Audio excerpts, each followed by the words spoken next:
We talk about intergenerational inequality, and it's been spoken about since the global financial crisis in Australia. There's been all sorts of memes about, are we spending too much money on avocados to be able to afford housing? But it's gotten this much worse as a result of the pandemic. Yes, and I think the important thing to note here is the roots of why things are so bad for the youngest generation come from that previous financial crisis.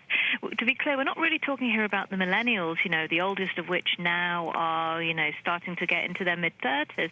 What we're really talking about, the group that have been hardest hit are Gen Z. So these are the people who are now the oldest ones, are just in their early 20s.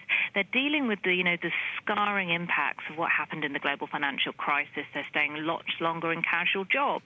They don't have permanent contracts. And they're particularly prevalent in roles like retail and hospitality, which has obviously been worse hit by the financial crisis. So across the developed world, you are really seeing youth unemployment rates spike much faster than those at the older age groups.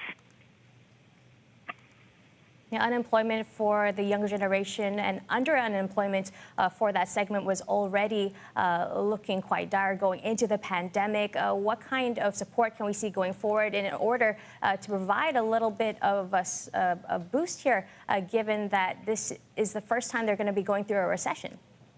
Yeah, exactly. And the answer to that is no one's really got any great answers for you on that. All these stimulus packages around the world were hastily put in place. So we're seeing in almost every country complaints about a certain group that's fallen through the cracks. So sitting here in Australia, for example, to qualify for the main wage subsidy situation, you had to have been, if you were on a casual contract, which doesn't guarantee hours, you had to have been employed for a year. Now, that means there's sort of maybe about a quarter of the youngest who don't qualify for it. In other countries around the world, we're hearing things about, self-employed people slipping through the gaps. Maybe we're seeing, older people slipping through the gaps. And as we move into the next stage of this pandemic, I think the pressure is really on policymakers to work out what support they can give to these groups. Because, ultimately, if the youngest generation suffer worse in this, it's going to have scarring effects for their lifetime.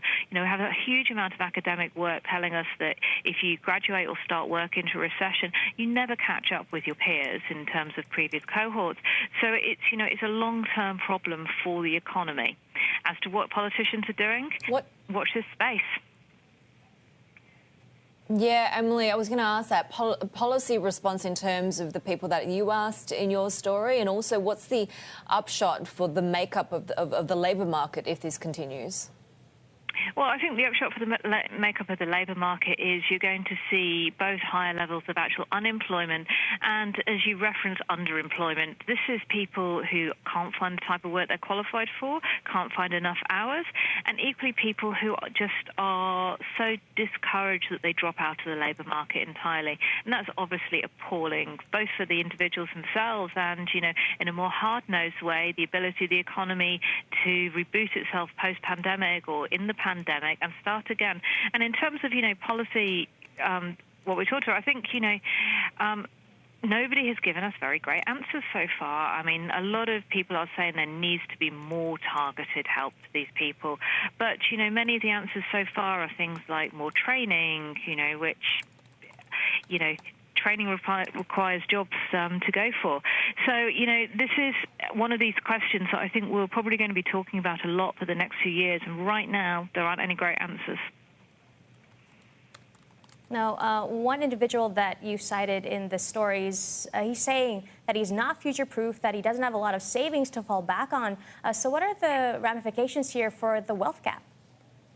So I think the ramifications for the wealth gap here are really what we're likely to see is a broader split between the have and have-nots. Now, if you have a good relationship with your family, maybe they already own property, you can move back in with them. And whilst it's obviously pretty terrible for you and you're having to put your life on hold, that's something you can do. Talking to tenant advocates, what they point out is that typically people who are renting often don't have spare bedrooms. So if your family don't own property, you probably can't move back into them. So then you're looking at the option of either moving into overcrowded housing or running up huge amounts of debt to be able to stay in your rental accommodation.